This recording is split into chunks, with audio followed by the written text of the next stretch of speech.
Welcome back, children. A warm morning to everyone. In this part of the video, we are going to continue with the same chapter that we have seen in our last video. We have started with the new chapter, chapter number 8, An Idle Ruler. With reviewing the first part of the video, we have seen organizational skills of Shivaji Maharaj, how he maintained them. Even we have seen caring for Rayat and the policy regarding the army, and how equality was maintained in the army. Now, today we are going to continue with the same chapter and we are going to cover some more points in this chapter. So, let's begin with the explanation and see which all points we are going to cover.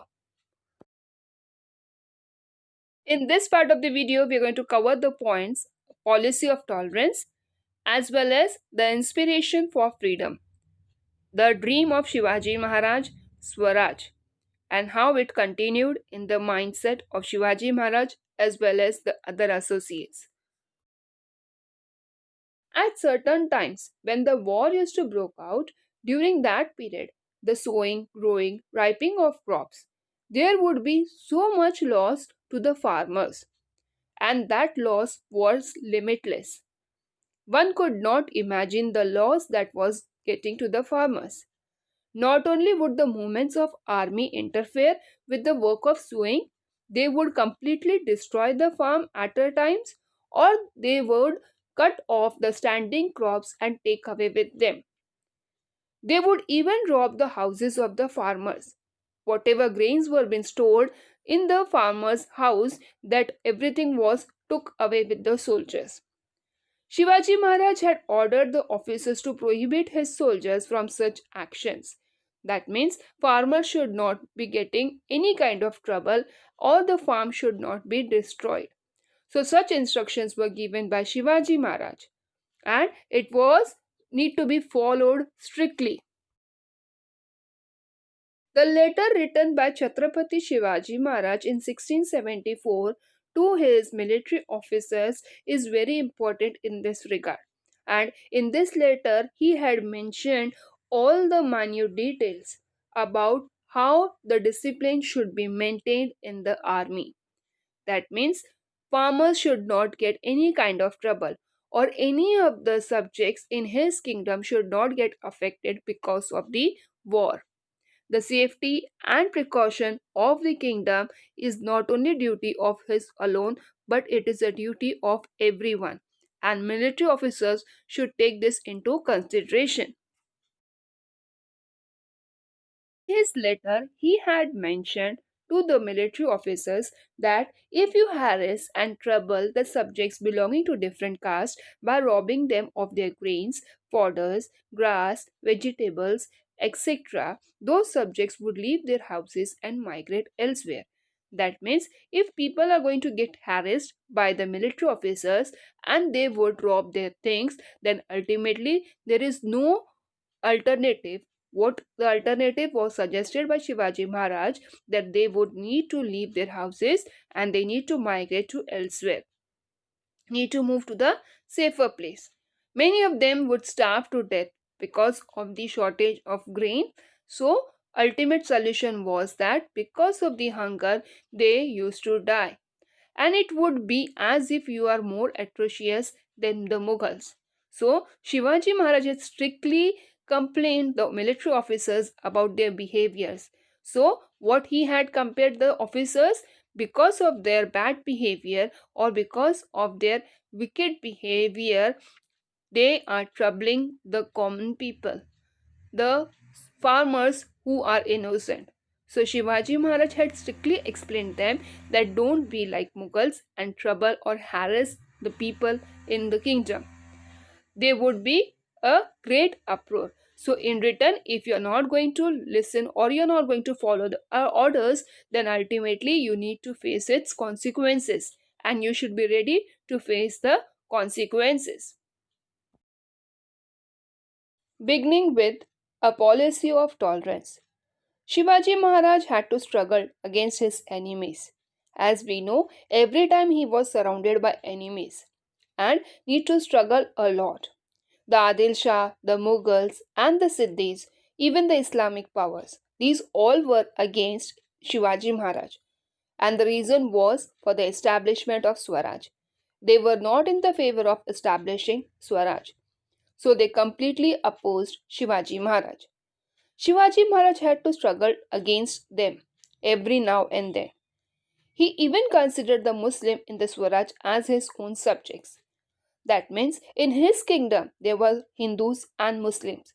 He never treated them inequality. Inequality was not his criteria. Rather, he treated everyone equal. So, though Muslims were in his kingdoms, even they were given equal importance as Hindus. So, at the time with the meeting of Afzal Khan, Shivaji Maharaj had appointed his trusted servant in his army, and he was Siddhi Ibrahim. Siddhi Hilal was a Sardar in the army of Shivaji Maharaj. Even Daulat Khan was an important officer in the navy of Shivaji Maharaj, who looked after each and every activity of navy. Shivaji Maharaj followed a tolerant religious policy. He treated Hindus and Muslims equally. Equal importance was given in his kingdom. In the enemy territories that he used to capture or conquer, he continued the facilities that had been given to the Muslim places of worship. That means he never had established there any of the powers of Marathas. Though he captured the Muslim kingdoms, but their religious policies were continuing as it was continued before capturing. This shows that Shivaji Maharaj had never created any kind of religious discrimination among people. Contemporary historian Khafi Khan writes about the tolerant religious policy of Shivaji Maharaj. He explains in his writings that how Shivaji Maharaj has given equal importance to both the religions. Shivaji Maharaj had framed strict rules for his soldiers. That means during the campaign, if they come across any of the mosque, they are not going to harm this religious place. Or if they come across in any of the position of a copy of Holy Quran, it is in any of the condition, they would give that holy book to one of the Muslims, and without any kind of ill treatment done to the book. That means all the religions in his eyes were equal. Hindus or Muslims should be treated equally. Their religious places as well as the worship place, and not only the worship places but the holy books were also given equal importance in his kingdom, and the same policy was taught to his soldiers too during the campaign. Next point is the inspiration for freedom. We all are aware whatever efforts were made by Shivaji Maharaj to establish Swaraj, it had a special value. It is the value of freedom, self-independency. The word Swaraj tells us about how independently we can rule ourselves and should not get ruled by others or get dominated by others. He aimed at establishing and maintaining an independent and sovereign existence. That means everyone should be given equal importance in the society. He even did not accept any kind of dominance from any of the powers. That is, Adil Shahi, Nizam Shahi, Siddhis, Portuguese, French, British powers, or Mughal powers. These all tried to dominate the Marathas. But he came out from that, and he taught about the religious equality and equality in the society should be maintained. While struggling against the foreign powers, Maharaj inspired others too for the freedom.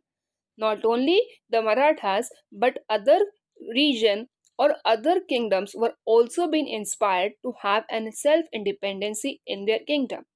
So when Chhatrasal, who was in the service of the Mughals, came to see Maharaj, Maharaj had inspired him to create his independent kingdom at Bundelkhand.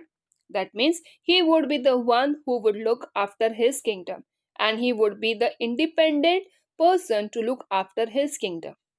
That means an independent kingdom could be established in Bundelkhand. We have seen that which all policies were being implemented by Shivaji Maharaj to protect and to provide safety to the farmers. Even the instructions given by Shivaji Maharaj to the military officers that need to be followed, and farmers should not get any kind of trouble or harassment.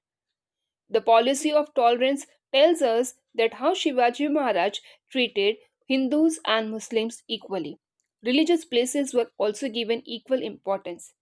The inspiration of freedom was not only for the Marathas but for others also, and to establish an independent kingdom and to rule by themselves and not get dominated by others. So, my dear children, here we end with our video, and we'll be continuing some more parts with the chapter, and we'll be seeing this in the next part of the video. Till then, take care, bye bye, watch the video and understand the chapter.